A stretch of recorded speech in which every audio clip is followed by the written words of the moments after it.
Jeg kan godt dreje jer, så du også kan det.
Det gjorde sådan, det typisk mig.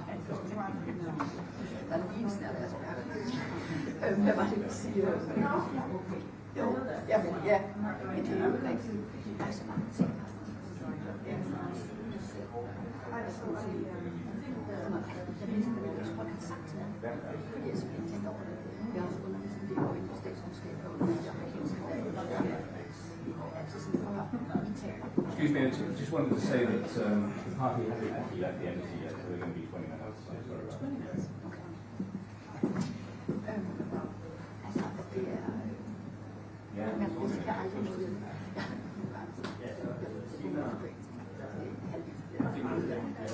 I think that's still nogle gange, og så bliver det sådan noget, jo, men er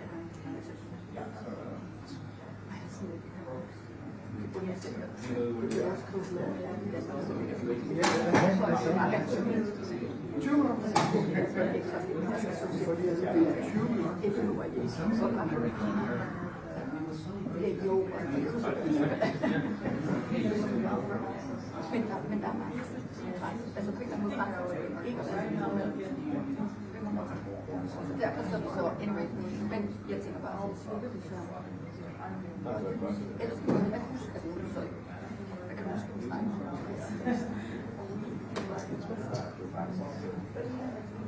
Ja, og der er jeg glad for.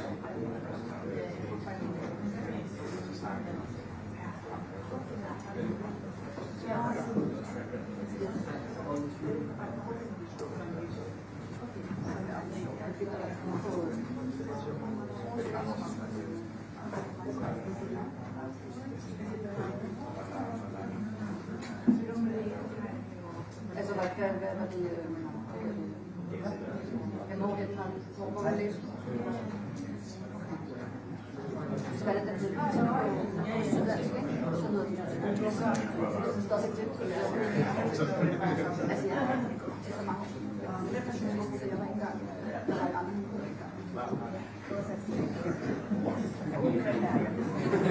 We'll make sure nobody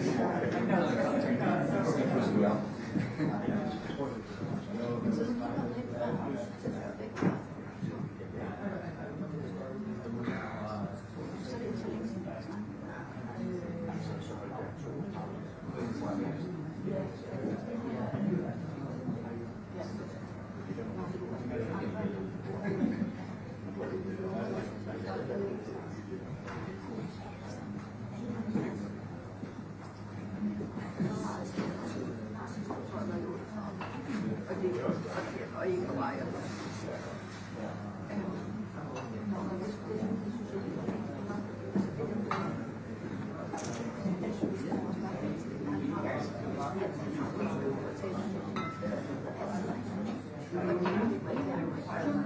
lidt lukket i forhold til, hvordan skeptisk, men altså, men stadigvæk, hvis du siger, nej, jeg vil gerne lære noget, så kan selv der. Nå, anyway.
Eller, altså, i mit billede er det jo fuldstændig.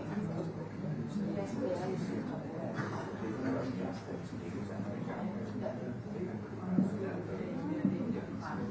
Ja. Men det er meget godt, det er meget godt eksempel.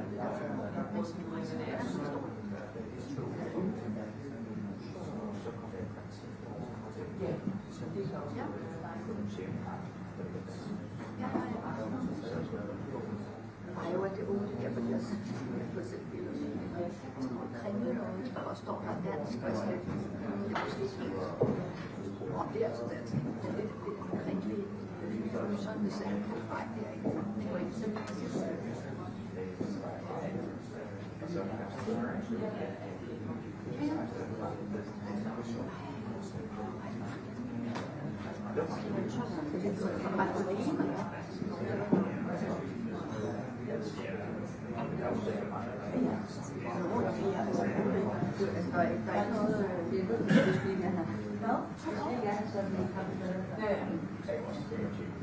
Nå, okay, der er jo nogen, der er trusted baby, eller også Danmark.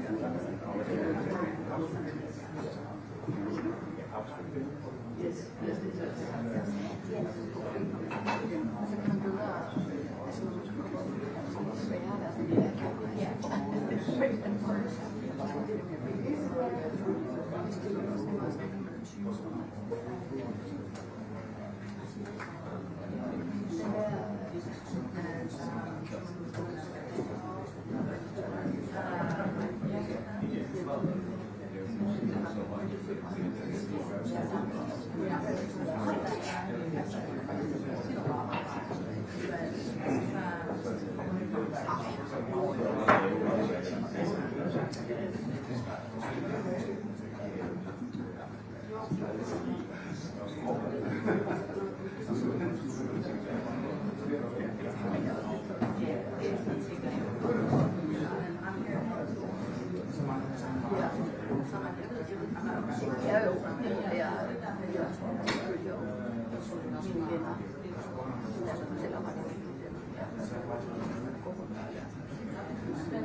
I've been told that the right here is nice.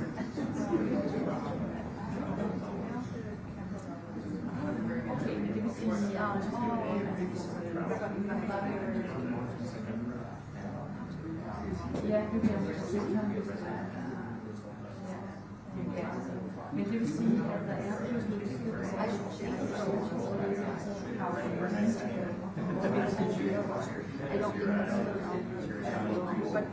Let's hope. No. Yeah, okay, no, sorry. You can't. No. But I think it is assigned to students. So I probably have my Columbia address as well.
Oh, she doesn't. That salary.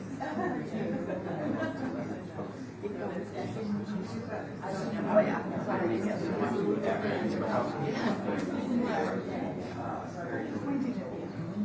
Pointing at you for all the best reasons.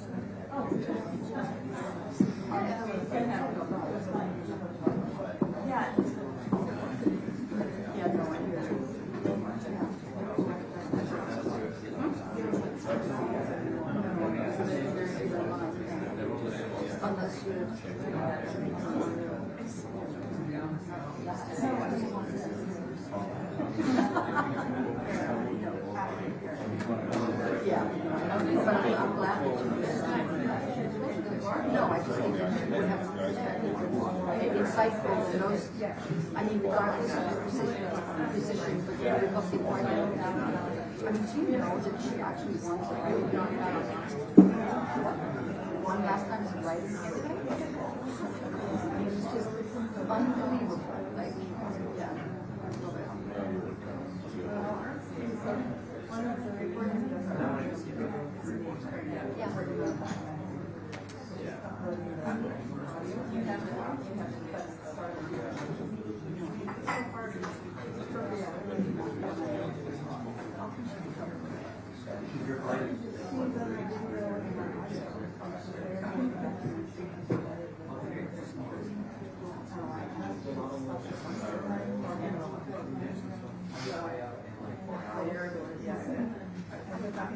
No, I'm sorry. Didn't you say Ron was coming? Oh, okay. She just happens to be there. Wow. Okay.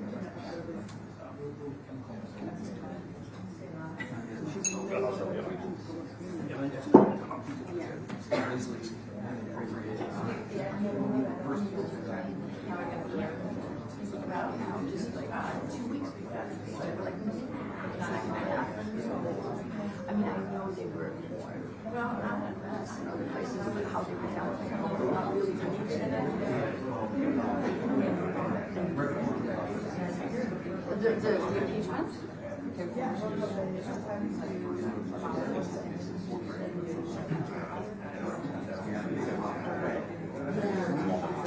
He was impeached for that. Yeah. That was for impeachment. Yeah. No. Of course, that's what anti-Zelensky thing. Yeah, this is a long story. Just send it to the presidency because it's old. I used to see it. I played a president. A comedian.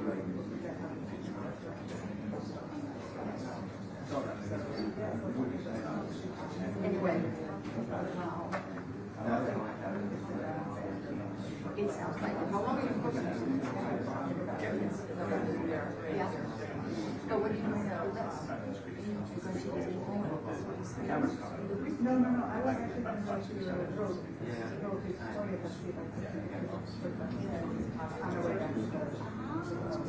The airport. I was pretty much I just get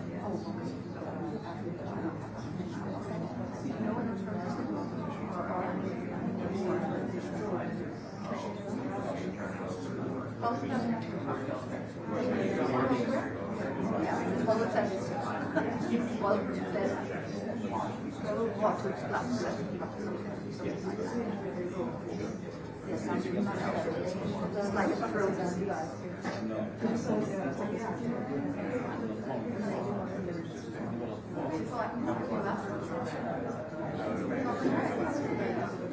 And then unless you know your way around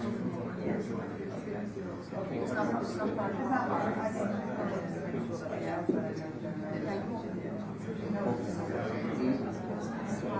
No, so it's not.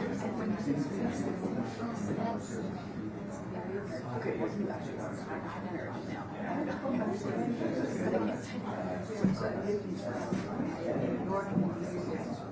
And people, some people, they connect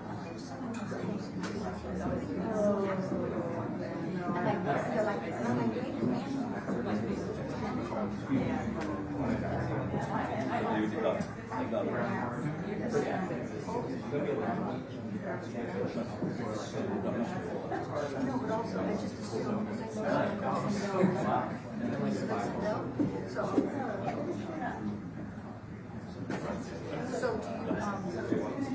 well, that makes sense.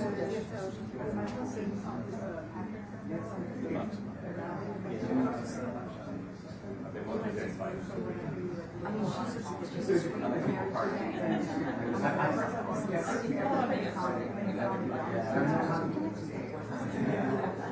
and they were like, they were interesting. you said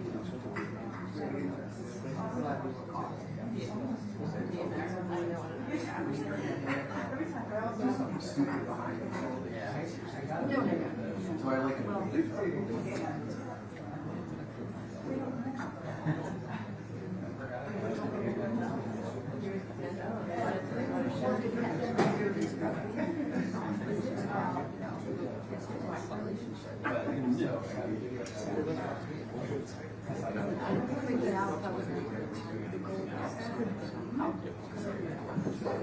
Oh, they did? They were watching it?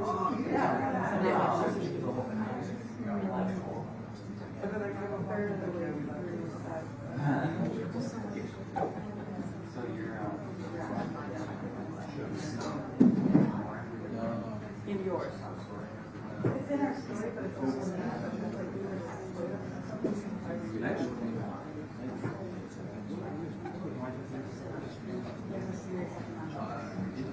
Oh, you take that. That wasn't it.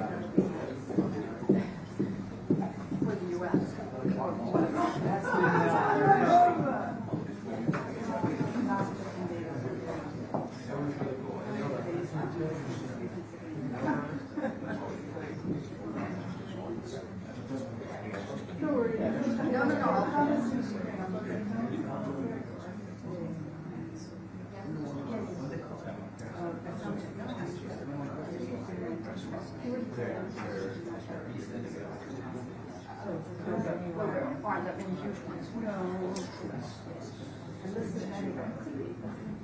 I'm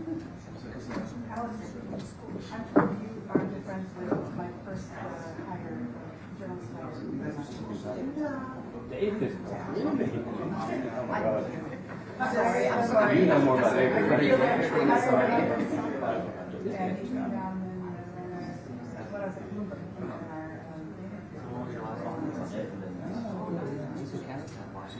The world needs more of those.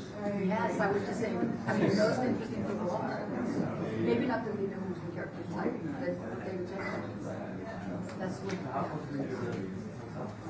Special guy. I think the two future runners. There's like a little corner. You know, I'm going to get the all out.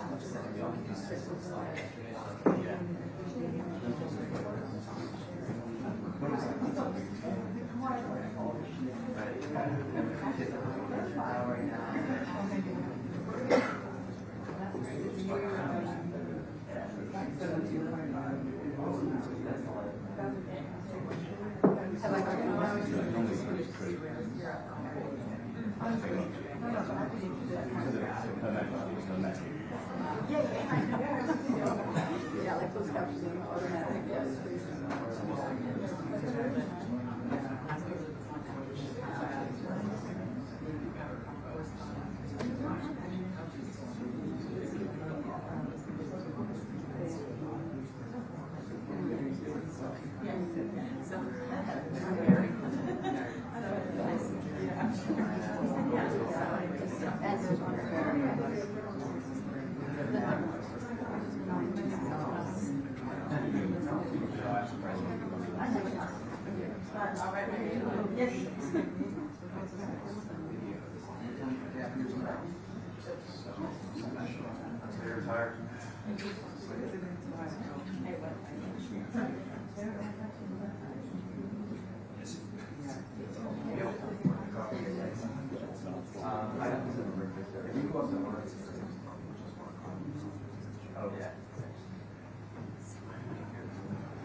So my mother was Danish during through.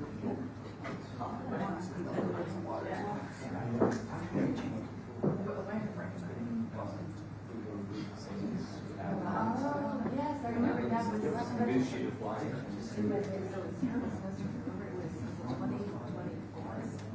January. I remember saying that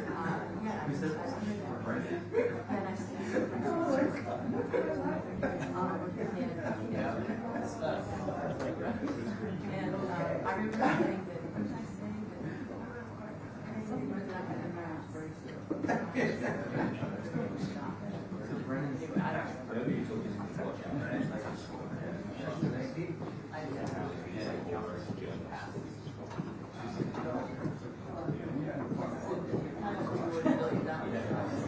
Pretty right.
Oh, you did it too.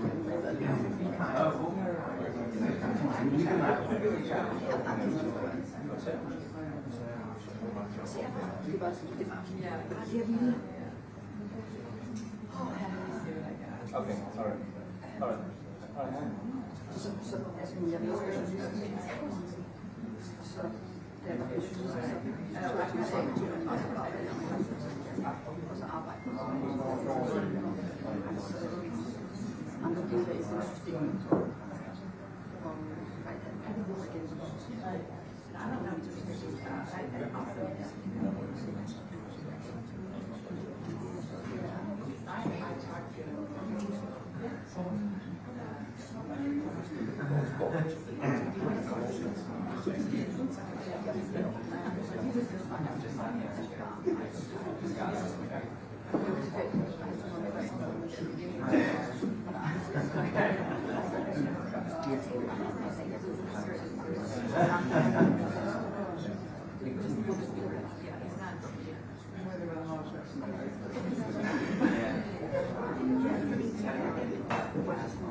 That's a fair answer. They'll be a little.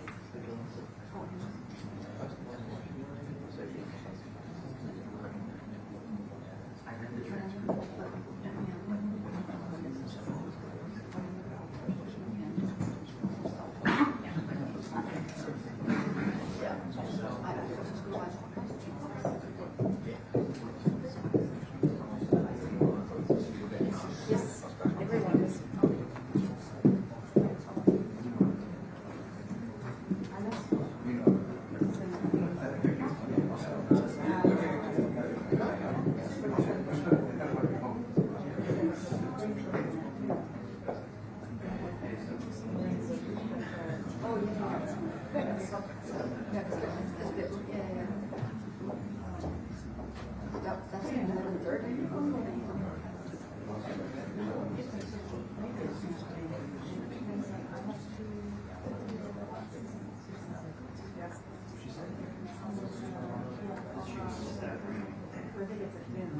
It is, yeah. And then I gotta walk from. So that was maybe a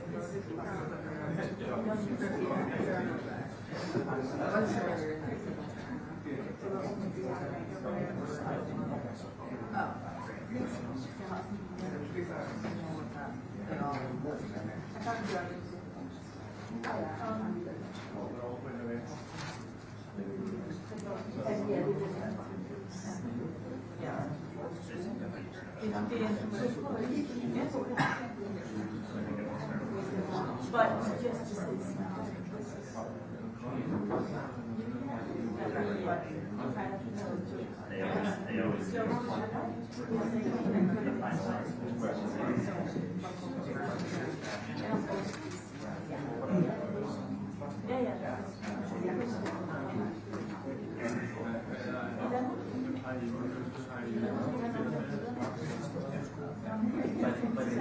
But We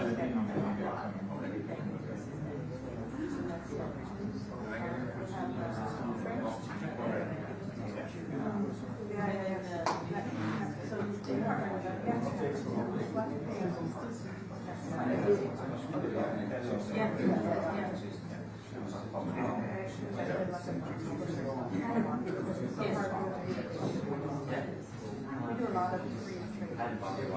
Not with establishing We had fun too. Yeah. I used to work there.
Jeg har bare at køre efter mottoet, at man også har samme position to gange. Jeg er meget enig.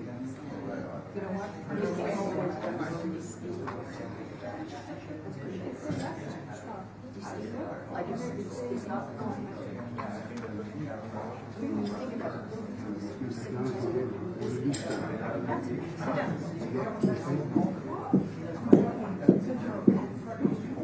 no, but I don't want to make signs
saying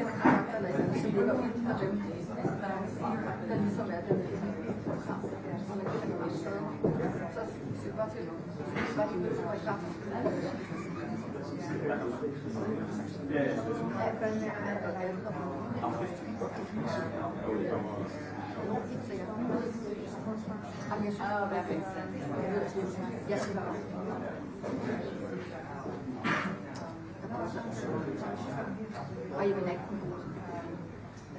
i 2008, der var jeg arbejdet i 3 måneder. Så der var en pige, så du tror, at det er noget erfaring for at carry on.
My old neighborhood.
Oh, really?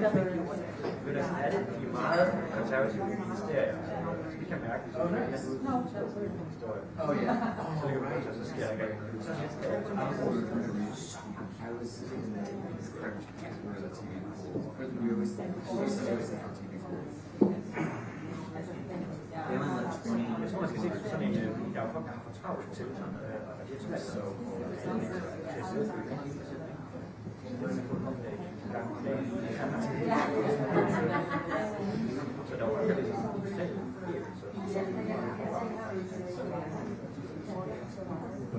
it's actually surprised when he was coming to the scene. He was outside. He was on the east front. I dodged the bullet and so NBC is so every year we have it's a very cool thing because like people actually get about the camera.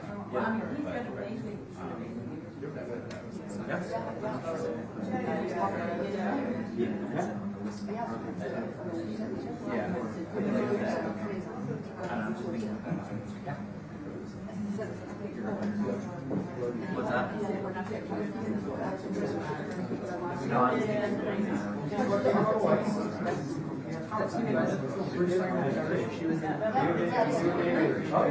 Yeah, outside. I have pictures of myself. They think I was when we were alive.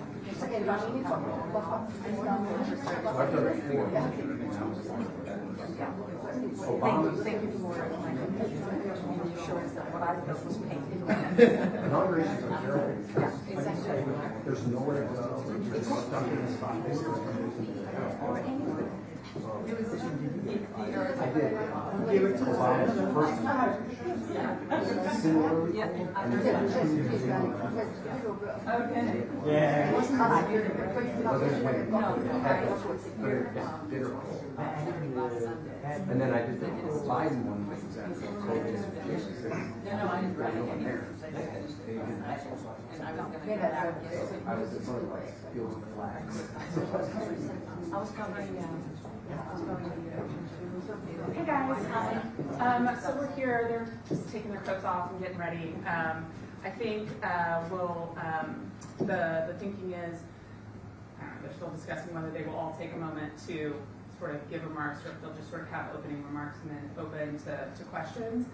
I think they're going to start and try and get a question from the US side, the Greenlandic side, and the Danish side, and then they'll open up to something broader, okay?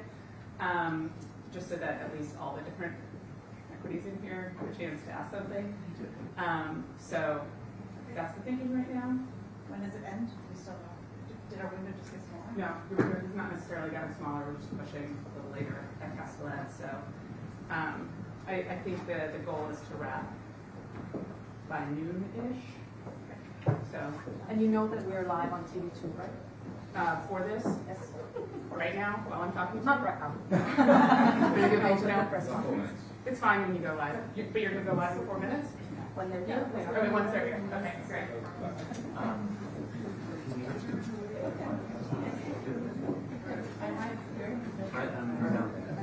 What? I'm just going to ask a question. I know you.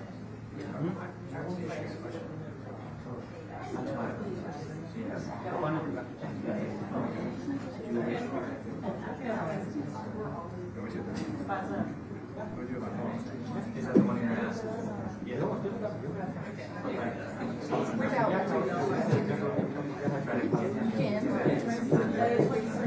Adam. It's not called Adam. Which outlets are you from? Us? Yeah. They're NBC, not You're right. Oh, yeah, Punch Bowl, yeah. Yeah, I know you recognize your face.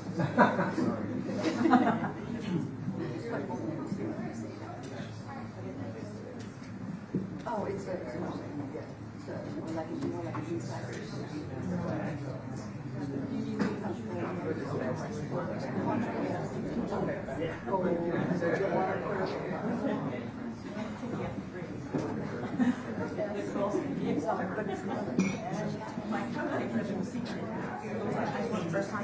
Yeah.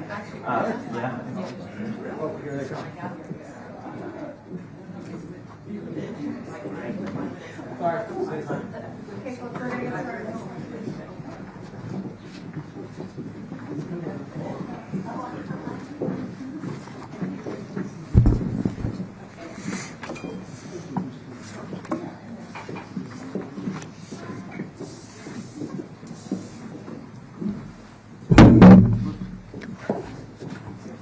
Everybody.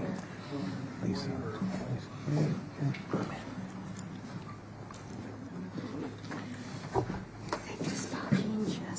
Jean's still coming. Oh, Jean's still coming in my box.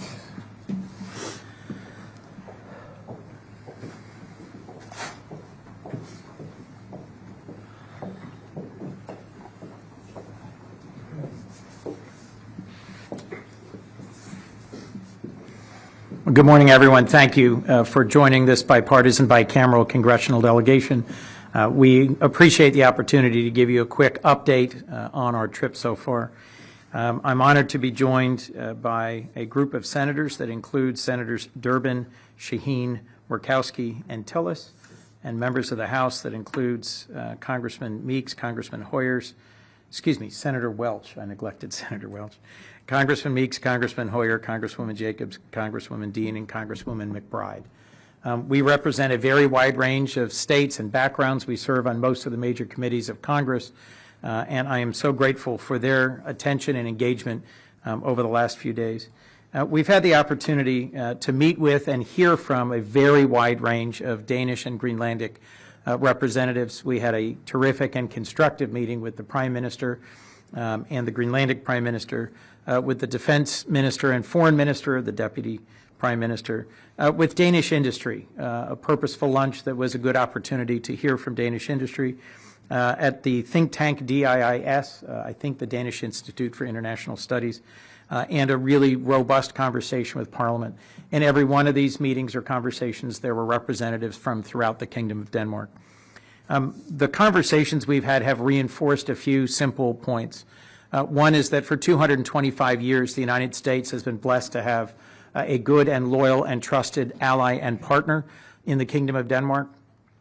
Later today, we will go to Castellet and lay a wreath to express our deep gratitude for the Danes who served alongside Americans in Afghanistan, Iraq, and elsewhere, and who lost their lives in defense of our common commitment to peace and to freedom. As an original NATO ally, Denmark has been a tremendous partner for us in security, and that relationship is rooted in deeply shared values, values of democracy, of self-determination, and of respect for territorial integrity. The conversation with Danish industry reinforced that Danish businesses invest heavily in the United States. They're the 16th largest source of foreign direct investment. There's roughly 200,000 Americans who enjoy great jobs because of Danish exports and investment in the United States. In listening to conversations we've had with the both think tank and that Senator Shaheen had with students at a university here, we got a broader range of the views of the people of Denmark. And in our purposeful and concrete conversations with parliamentary leaders, members of the cabinet and the Prime Minister, both Danish and Greenlandic, we had a chance to discuss the current moment and how we move forward in a constructive way. A few simple observations. There are no pressing security threats to Greenland, but we share real concern about Arctic security going forward. As the climate changes, as the sea ice retreats, as shipping routes change, there are legitimate reasons for us to explore ways to invest better in Arctic security broadly, both in the American Arctic and in our NATO partners and allies. Second is that we seek to find a way forward through this moment that reinforces the 225-year-old partnership and alliance between the people of the Kingdom of Denmark and the United States. And we return to Washington after this trip with a renewed passion for finding ways that we can engage that are respectful and constructive. It was made very clear to us, as it has been repeatedly over the years, that if the United States seeks to invest in partnership respectfully with the people of Greenland in accessing possibly newly available critical minerals or rare earths, that would be welcome, and that in partnership with the Kingdom of Denmark, if we wish to increase our investments in Arctic security, that would be welcome. But the challenge here is for that to be done in a way that is deeply respectful of Danish sovereignty and of our NATO alliance. So with that, I think we're happy to take questions, and we appreciate everyone who's been a part of this. I'm going to call on Trina first, if I might, just to make sure that Greenlandic Press gets a question asked and answered. Thank you and so please, much. I encourage members of this delegation, if you've got an answer that you think we have to give that I've missed, please jump in. Thank you so much, Senator Kuhn. I would like to ask what can Greenland and the Greenlanders do to help this process moving forward? What can you say to them that they can, that they can help with? First, I just hope that you will reinforce that this is a respectful and constructive delegation that came more to listen than to talk. And speaking for myself, and I suspect it's true across all of us except Senator Murkowski, I learned a great deal about Greenland that I did not previously know. More than anything, that it is a remote and difficult place to live, and that the population of Greenland has managed to carve out of an exceptionally difficult environment, a culture and an approach to living that is worthy of deep respect, and that our assets there are relatively limited, and that our partnership with the Greenlandic peoples is critical to our having a better informed understanding of what the real circumstances are in Greenland and what the possibilities are for respectful partnership. If I may Please. just add to that, there have been, I think, significant efforts between not only the native people in Alaska, but many Alaska business interests that have formed partnerships and relationships with the people of Greenland, focused on areas of common interest. We understand what it means when small communities are visited by a large cruise ship where the population of the tourists on the cruise ship is 3 times more than the population of your community, and how you still maintain the identity of a community when you have those visitors come in. So we've been sharing some best practices. Our fishermen have been talking to Greenlandic fishermen about how we deal with changes in ocean and the environment. We've been talking about different governance structures. I would encourage the Greenlandic people, keep those avenues of dialogue and partnership open.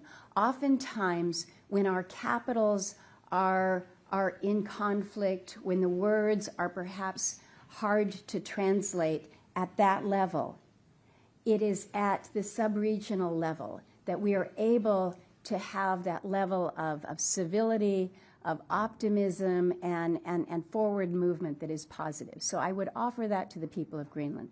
The second thing that I would suggest is, just as Senator Coons has shared, there is so much that this delegation has learned about not only Greenland, the island, the territory, but about the Greenlandic people.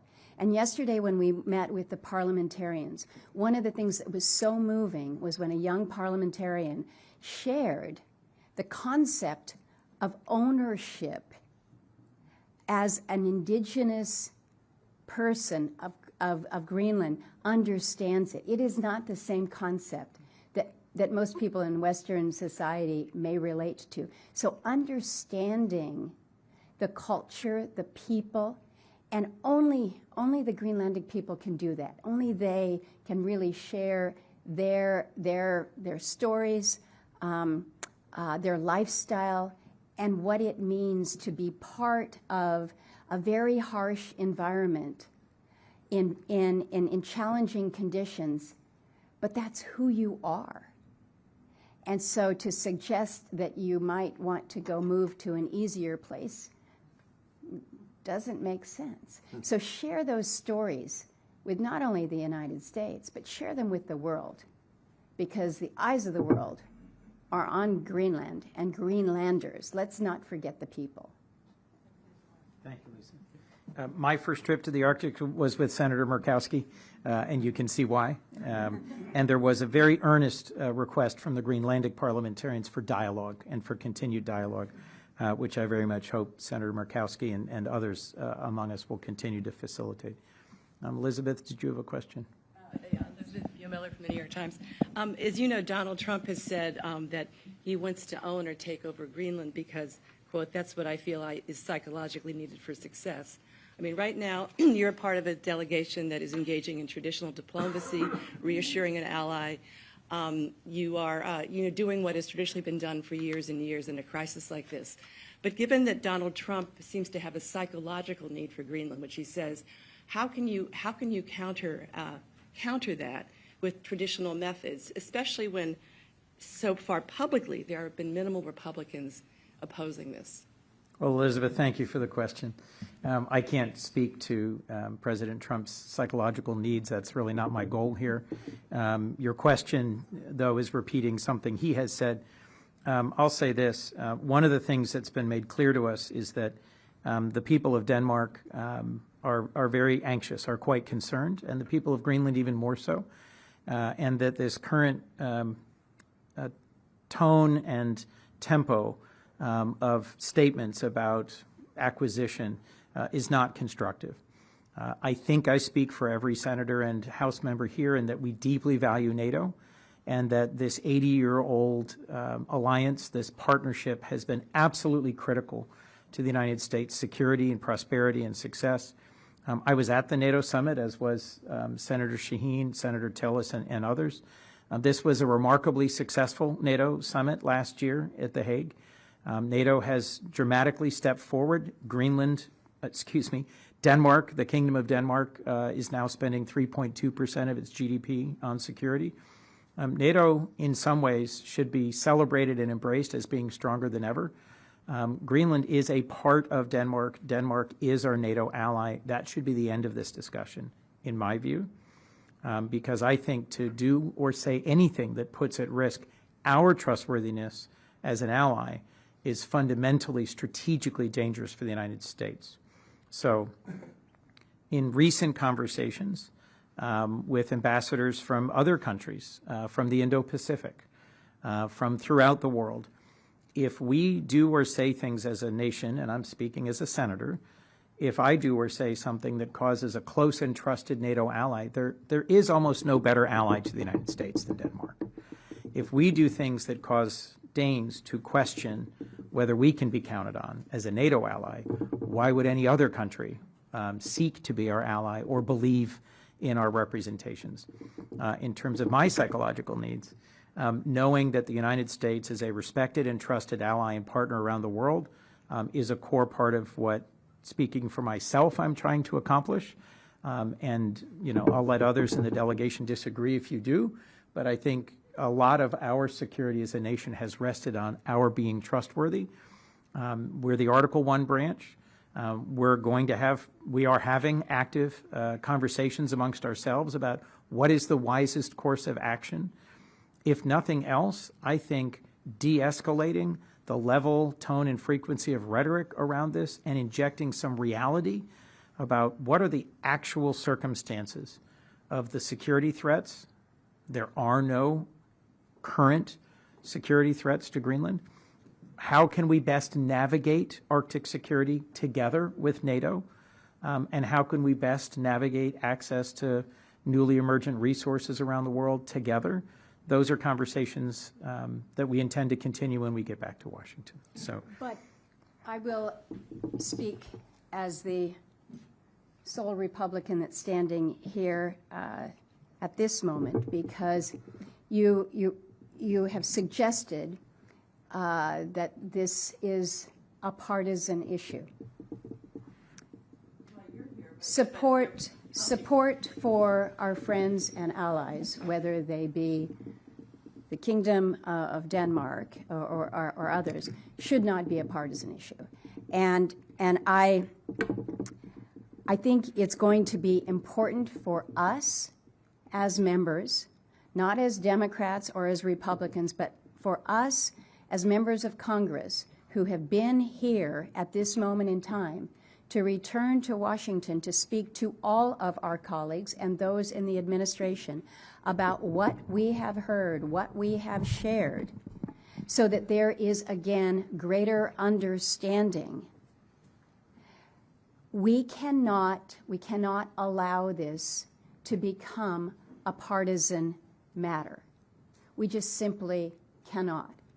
And I think the way that we keep it from being partisan is by full education, dismissing some of the assumptions that some may have, and then acting together. So you're not seeing a lot of Republicans here today. And I'm not going to give you the details of other members' schedules, but Senator Coons, quite honestly, you put this trip together pretty quickly. Very quickly. This is a period where the House members all have to go back to work this next week. And so we doubled the size of the Codel literally overnight. And I don't think that the absence of Republicans is because they don't care about this issue or they have already decided what side of the fence that they may be.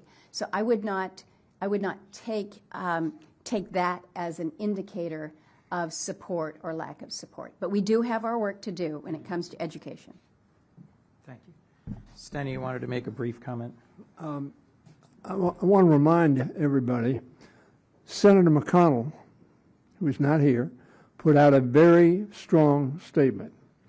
Speaker Johnson and Leader Thune have both implied that this is not an issue they believe is going forward in terms of the President's observation. I think that's important. They're not here, Right. but they are the leaders, the former leader of the Republican Party, and the two present leaders have made that clear. And Congressman Hoyer is the co-chair of the Danish caucus in the House, and his co-chair very seriously explored coming with us, as did several others. As Senator Murkowski put it, this was put together on very short order. So, How much support do you have among Republicans in the House and Senate? this is not a nose counting exercise. Okay. This is a trip to come back with ground truth based on a respectful and constructive visit with Danish leaders. Please, if we could, Andrew. Senator, first off, thank you for being here. Thank you for doing the press conference. Senator Murkowski was just talking a lot about sharing the experiences of Greenlanders, an issue she's worked on a lot in the past, and you all have learned a lot more about on this trip here. As you know, President Trump has talked to top Democrats over the last week. For example, he reached out to Senator Warren. He reached out to Senator Schumer, who met with him at the White House. Seems like President Trump is more interested, or in the mood at least, to talk with Democrats these days. Do you see an opening potentially when you go back to Washington to maybe reach out to the White House, maybe reach out to the president and share these experiences with him, given everything you learned and just the importance of what you're talking about in maintaining the structure of the NATO alliance? I'd certainly welcome the opportunity to talk. We haven't spoken since the inauguration. Secretary Rubio is someone who I served with for 15 years, as did a number of my colleagues. And I think we might also reach out to Secretary Rubio, since those of us who are on the Foreign Relations Committee, that's more directly our point of contact. But frankly, constructive conversation with the Trump administration, in my view, is welcome, because there's a lot of facts on the ground here that are worth exploring and better understanding. Please. And if you'd tell me your name and your outlet, please. Miriam Sessler from the national Danish outlet TV2. Thank you, TV2. I'm going to stay on the subject a little bit with my what my American colleagues also said. One thing is that you have a renewed passion and that you're going to go back with new knowledge and you're going to share it. But is there going to be a bipartisan resolution in Congress? What is going to be concrete out of this trip? Because I think a lot of people in the Kingdom of Denmark, all over, are very interested in knowing what is going to be the output of this trip. And in the same matter, Senator Murkowski, can you confirm that Danish officials told lawmakers this week they worried an overly partisan vote could undercut or jeopardize their position? I worry that going to a specific legislative vehicle right now today is premature, and that frankly, to the point just made by Andrew, having conversations between our two branches, between those who are here and at many other briefings, the Danish foreign minister was we met with him in the Capitol 48 hours ago, I think.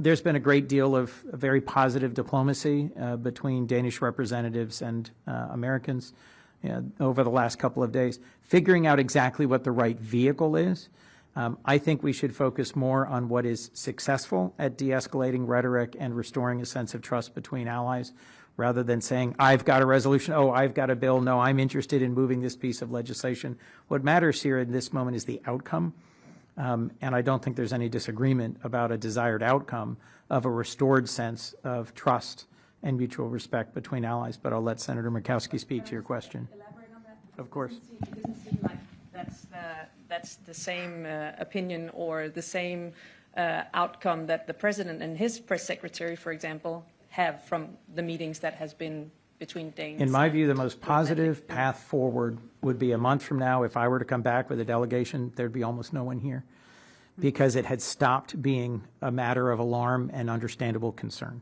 So whatever accomplishes that objective, in my view, is the path we ought to take. Senator? We recognize that there have been multiple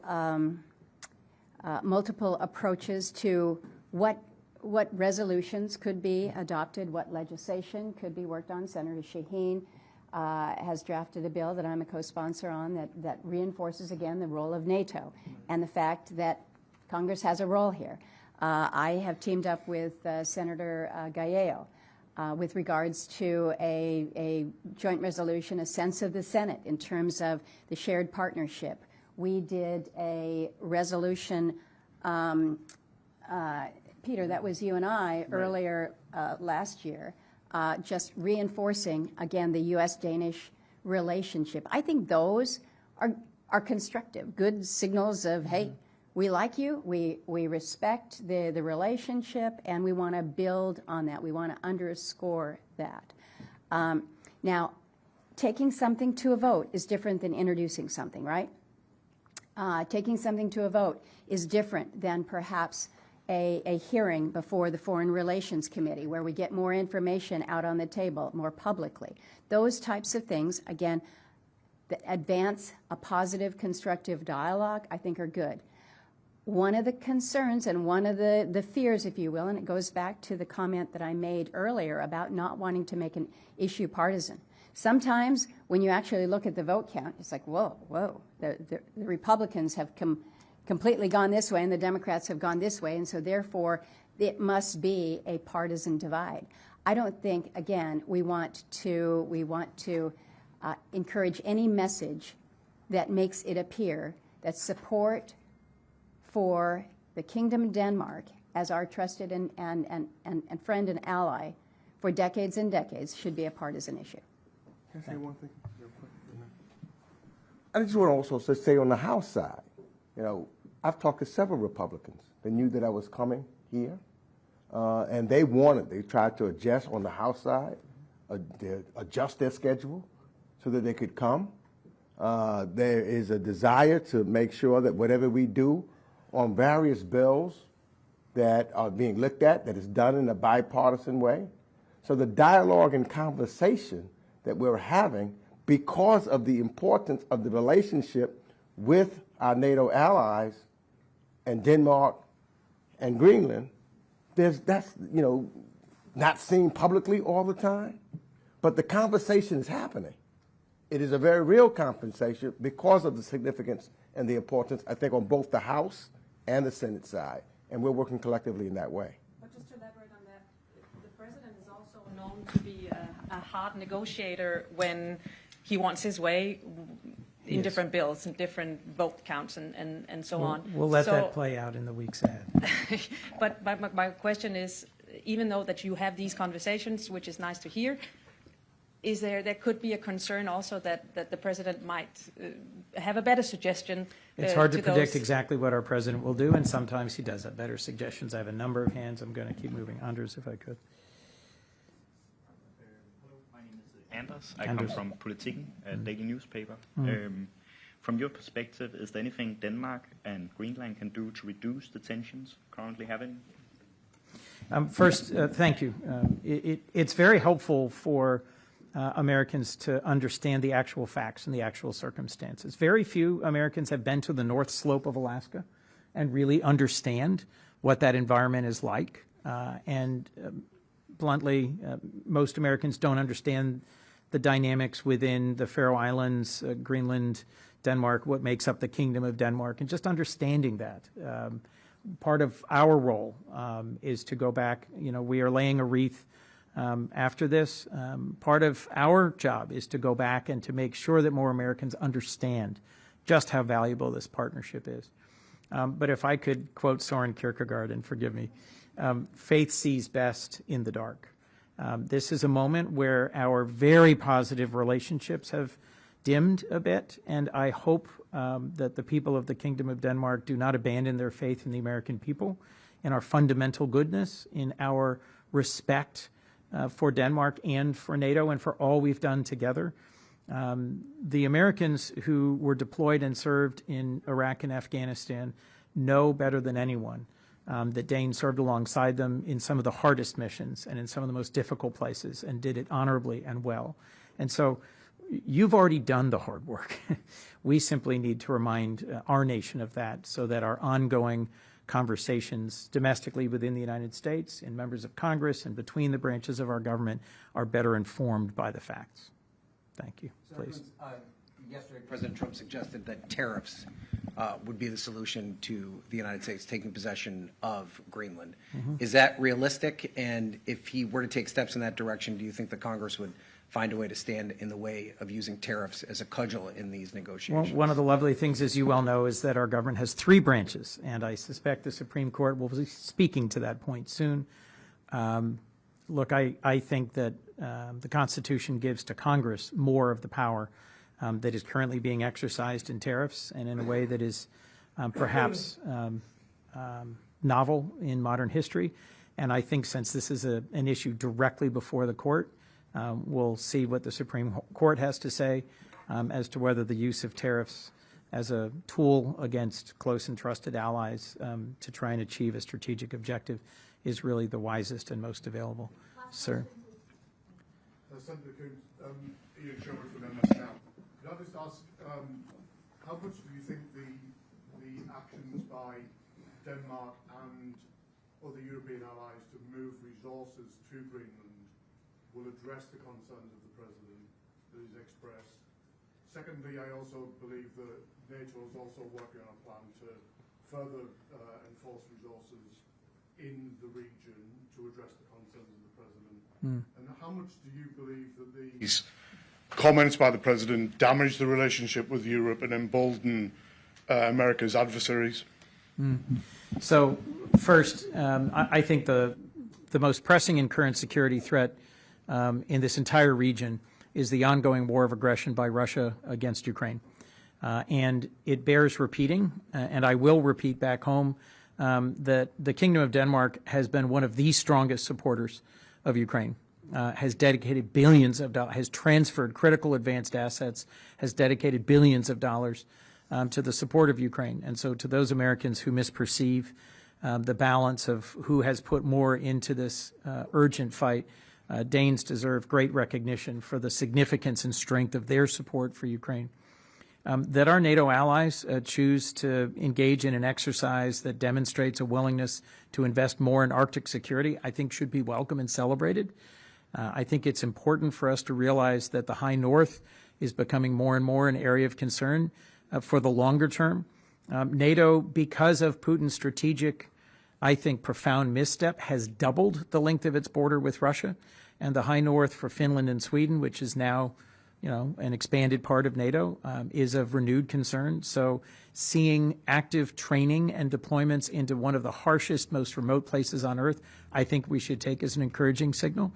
And part of the goal that animated, I think, all of us to change our plans on fairly short notice and come to Denmark was to reassure allies and partners and to rebuild some of that.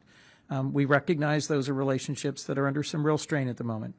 But after a very successful NATO summit, after a number of important steps in Congress to reinforce support for Ukraine, I think we should see this as positive movement by our NATO partners, that in so many ways they are stepping up and increasing their defense, their training, their investment in our shared security. Thank you all very much. It's been wonderful being with you, and thank you to this great delegation. Thank you.